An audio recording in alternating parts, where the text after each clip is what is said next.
Hello, friends. Welcome to the preview of the second test of the Anderson-Tendulkar Trophy match to be played at Edgbaston in Birmingham. To discuss this match, what's in store is Srinath, who needs no introduction. He has been a regular since the last 3 months. Of course, a top BCCI panel umpire and a former first-class cricketer having represented Karnataka and Tamil Nadu. Sri, how are you? How have you been since the last week? And what thoughts have gone into your mind that would make India win the next test match and bounce back in the series? Thanks, Chico. It's been a pretty hectic week. Being part of a lot of local cricket with my academy boys. Actually, I'm sitting in a ground here watching my under-19 boys play in the KSA Interclub tournament. Yes, thoughts. It's been a quiet 5-6 days for the Indian side. They've been on a break, and we've been following the media news about having had a couple of intense practice sessions. And yes, a lot of introspection has been done. To me, Jiku, the key is it's all about self-introspection for the Indian side now. This team is nothing short of talent or ability, and they have the set skill to really perform at the top level. It's just about their change in attitude. Mindset is the most important thing. They just need to keep the playing pitch, the opposition, everybody out of the equation. It's all about believing in what they can do. As I mentioned earlier, the key to this test match is going to be the mindset. How they need to make a comeback, because if India is not going to draw score, even in the second test match, it's going to be tough from there on. Just to add a little bit of spice to this, I've been following the county scores in the last round. There have been in excess of 400 and 500s being scored on a regular basis. That means the sun has been beating down pretty harsh. We've seen, pitches more turning out to be batter friendly. That definitely is a added bonus for the Indian side.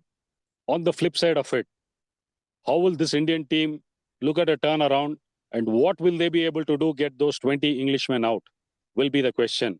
Yes, the biggest thing would be the change in attitude, mindset, and taking pride in playing for the country. There's no bigger pedestal or a platform for you to come out and represent your country. So I think that is something these current young crop of Indian players have to realize. And certainly, yes, they would have had good closed-door meetings, and no better than somebody like Gautam Gambhir to have addressed this issue with the boys. And certainly, yes, a welcome break, and should be a good test match in offering. And certainly, India should look at having a good turnaround in this second test match. Yeah, the summer seems to be severe as far as English standards are concerned, because last night there was this Wimbledon opening day, Alcaraz versus Fabio Fognini. Match was stopped for about 15 minutes just because in the last set, just in the fifth set, just because a fan had some issues with the temperature. He or she was given some treatment, and Alcaraz himself went to give a bottle of water to that spectator. So you could imagine how Englishmen would be feeling, how harsh the summer is. The sun did beat down on Headingley. India did score 400 plus 300, 800 plus overall. Still, they ended up on the losing side just because of those batting collapse in both the innings, the second half. 7 in the first innings, 6 in the second innings for next to nothing. I'm sure India would have addressed these issues. We are going into the land of who else but the birthplace of William Shakespeare. That apart, we are going to the city or to the county of, among many greats, Eric Hollis, who got Don Bradman out in the last innings. That denied Bradman the average of 100. It's expected to be a batting pitch. That's what even Gladstone Small, who represented Warwickshire for so long in counties in the 80s and 90s, he also said, and they have added Jofra Archer for the second test, but he said he may not play. They may reserve him for the third test, where the conditions could be better for fast bowler like Jofra Archer. what do you see in what do you expect in Edgbaston? I mean, yes, going by what you said, it's been a pretty harsh summer per se in terms of England, and obviously you would definitely look at batting friendly conditions in Edgbaston also. Also, history has not been pretty kind to India at Edgbaston. The previous 8 outings India has had there, India has lost 7 Test matches. They did manage to draw one, if I can recollect, in 1986 series. So yes, per se, the batters might be happy, sit up and say, yes, we are in for a run feast. But having said that, the addition of Jofra Archer for England is a welcome move. But yes, there's been news saying that, he could be drafted into the playing 11. It's been 4 years since he got a taste of 4-day cricket. Because of injuries, he was out of red ball cricket for a very long time. His participation in white ball cricket was quite minimal. So it becomes very important for a fast bowler to have, game time, especially in red ball cricket. So having read into what is being in offer at Edgbaston, now he might be a part of the squad, train with the England side. And as we all know, traditionally, Lords has been a venue wherein, because of the slope, it has provided ample opportunities, and it's been conducive for faster bowlers. So I don't see England, making that drastic change and literally, roping in Jofra Archer. And I think England will go in with an unchanged playing 11. It's just that he's looking as a backup seamer there. It all boils down to how he holds up. But I don't think there's going to be any change in the England playing 11. And why would you change a winning 11, isn't it? They won convincingly by 5 wickets in the first test at Headingley. So that's why would they change a winning 11? And the 1986 draw test match that you mentioned about, it came after India won the series 2-0. David Gower, who was captain in the first 2 tests, was axed as captain. They brought in Mike Gatting as captain. He drew the test match, and that was a sort of victory for England in those days. Mike Gatting played a captain's knock of 183. They retained him as captain, took the side to Australia for the Ashes later that year, and they won the Ashes. Ashes is something huge for them. So that's what England is. Ashes 2-1 in Australia, which is a rare thing. So can India pull back or at least draw this test match? And we suspect that Jasprit Bumrah is unlikely to play this test match. What are your thoughts? I think a lot has been spoken about the giveaway of saying that Bumrah is going to be available only for 3 test matches in this series.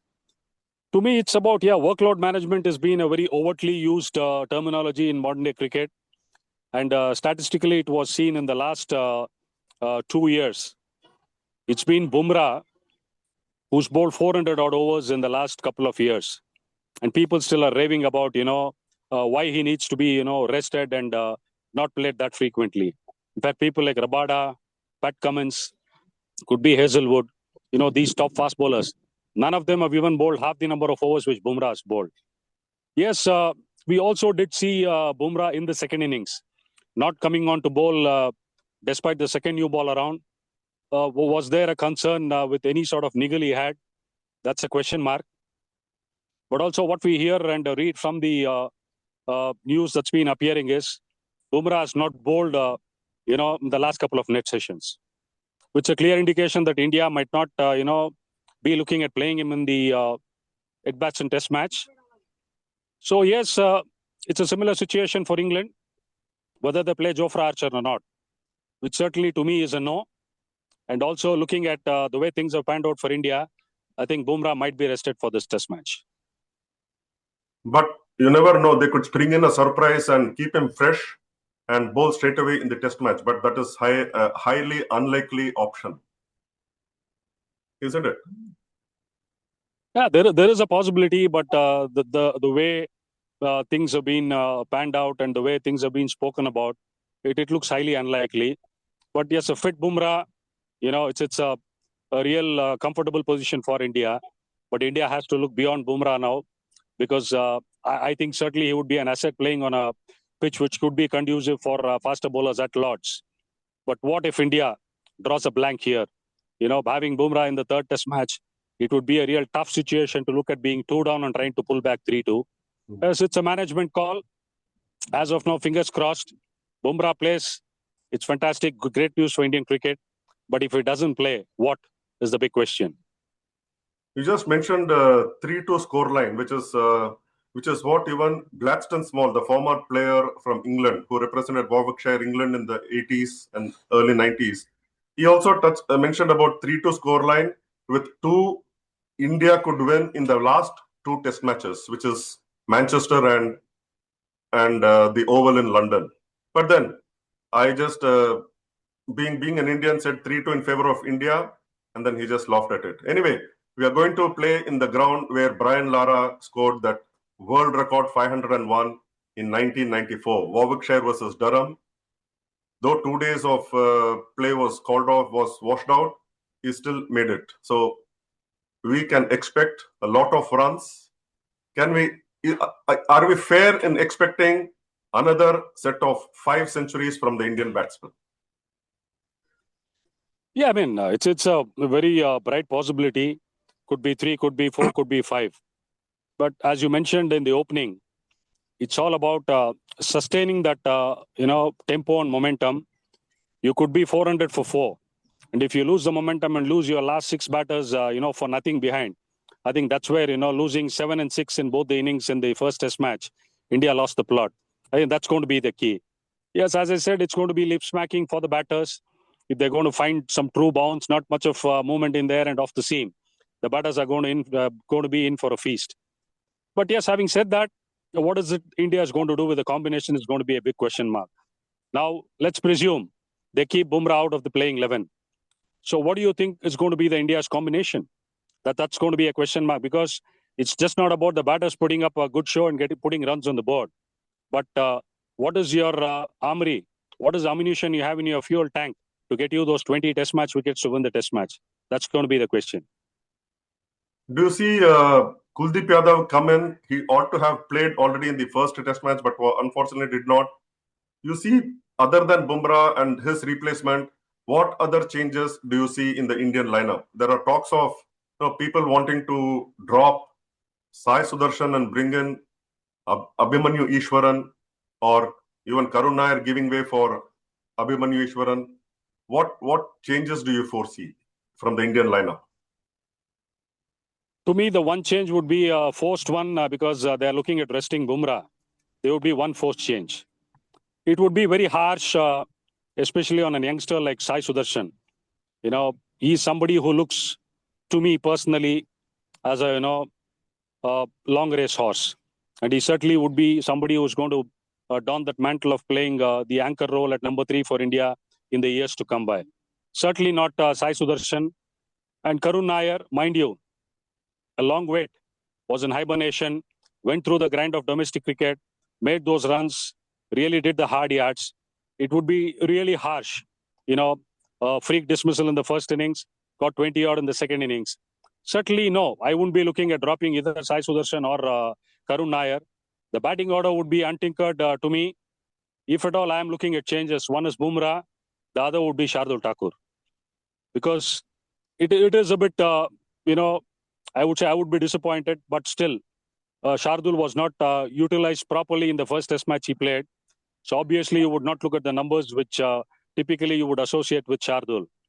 Yes, if at all there are going to be changes, it would be Nitish Reddy coming in place of Shardul. It would be a like-to-like one. Batter, he got 100 in Australia, and he can bowl those seamers if necessary. And yes, having now looked at the conditions that are going to be on offer at Birmingham, India would be tempted, certainly with the dry conditions and heat coming up, would certainly, have Kuldeep Yadav in their ranks. Right. If at all there's a mindset change, they are looking at again strengthening their batting.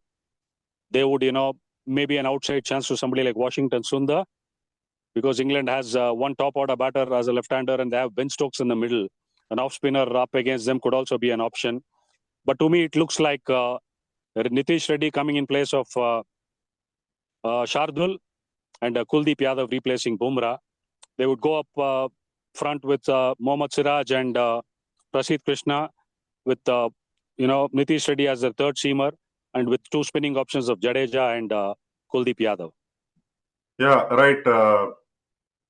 England, they have won the first test match, and it's often said that you begin a series with a win, your confidence goes sky high. How confident will England be from here on? Absolutely. As you said, they'll be on the top of the world. And we've seen the combination of Ben Stokes and McCullum. I think it's just not about baseball cricket. I think they never ever applied that in the second innings when they were in that massive run chase of 370. They played normal cricket. It was sensible. I think it's more to do with the sort of calming influence Ben Stokes and McCullum have been able to bring to the dressing room. I think that's the key to them. Absolutely, you nailed it. As you said, they would be on the top of the world, and for them, it's not going to make any difference now because the confidence they had in the unit showed that on a flat track in Headingley, they inserted India, and they went on to chase, and they would certainly be game on. You would not be surprised if England wins the toss and again repeats what they did in Headingley, and they would be up for a chase of even 300, 350 on day 4 or day 5. They would be manly up to it. Yes, confidence-wise, England certainly would be on top of the world, and why not? They were on top of the game, especially with the sort of inexperience they had in the seam bowling attack, and with the lone spinner and Shoaib Bashir. Absolutely, their tails would be up, and they would certainly come in with a lot of confidence into the second test match. Sri, Harshit Rana was included in the squad as the 19th member for the first test, and he is now back in India. What did you make of this whole addition and deletion? Absolutely, I'm as clueless as anybody because they said he was there as a backup. Backup for whom? Who had a niggle? And now, if somebody had a niggle, why in first place was he picked for the tour? And if he had a niggle, if he was to be monitored, why wasn't he, sent back to India or even monitored there and had Harshit Rana in place? And you have two more bowling options there. One in Akshdeep, who's already, played test match cricket for India. And people spoke very high about what capabilities and what abilities Arshdeep could bring to the table. Left-arm fast bowler certainly is a luxury. And it was quite, bewildering to just have a look at it and say that, he was just left out of the squad and asked to go back to India. I mean, it's just not understandable. But nevertheless, he was just there as a backup. So him not being a part of the squad now makes no difference to the Indian side as such. How much do you think this 6 non-match days gap between the two tests can help, especially India, make them fresh, come back fresh with probably not much baggage from the previous test? I mean, I think this did happen in IPL also, where there was a forced break for 9 days, and we were discussing about the sort of cutting edge it could provide. It could put you on the back foot. It could regenerate and get you back also. I think the Indian side would look at this as a positive, break, having been regenerated, having a day off, day and a half off with no practice, and then getting back and hitting the nets hard. Certainly, yes, they would have had ample time to reflect on what went wrong. And as I mentioned earlier, it's more to do with the sort of attitude. It's more to do with the sort of mindset they come with in the next test match to get this change around. There's absolutely no dearth of talent or ability in this Indian setup. It's just a shift in focus. I think they need to pump themselves really up and say, yes, we are representing our country. It's that pride that needs to get into them. And obviously, one more area they would have really worked hard at is the fielding. Fielding in the sense I'm talking about the catching. So these are two areas certainly they would have had enough time to reflect upon. And I think it's certainly a welcome break also. They certainly would have done a lot of good for India, which certainly we would look at what effect it has had on this Indian side over the next 5 days. And certainly India would feel at home on one count, the weather, the heat, which they are more used to than the home team. Hopefully they catch the catches that come their way, especially Yashasvi Jaiswal, and don't collapse like they did in the first test, both the innings. So on that note, Sri, I love you to go back to watch your kids play.